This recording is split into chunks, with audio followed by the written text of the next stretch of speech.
শাস্ত্রে আমাদেরকে গোল গোল টুপি পরিয়ে এমন করে দেয়, আর আমরাও সেরকম মূর্খ, আমাদের বুদ্ধি বিবেককে বড় করি না, জাগরিত করি না। আমরা কত বড় মূর্খ যে আমরা ভগবানকে ছোট বড় করছি, ভগবানকে বড়কে ছোট আমরা তার বিচার করছি। সম্ভব? মানুষ বিচার করবে ভগবানের, যেখানে আমরা নিজেরাই বলি তার থেকে আমাদের সৃষ্টি। মানে আমরা কত বড় মূর্খ।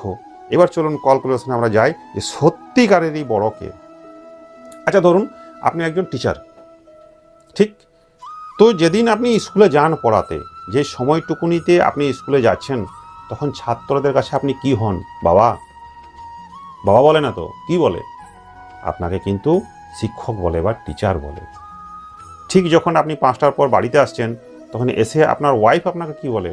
বর বা স্বামী বলে। আপনার ছেলেবেলারা কি বলে? বাবা বলে ডাকেন। আপনার মা বাবা কি বলে? সন্তান বা নাম ধরে ডাকে। ঠিক বিকালবেলায় যখন আপনি চা খেতে যান, আড্ডা মারেন ঠেকে,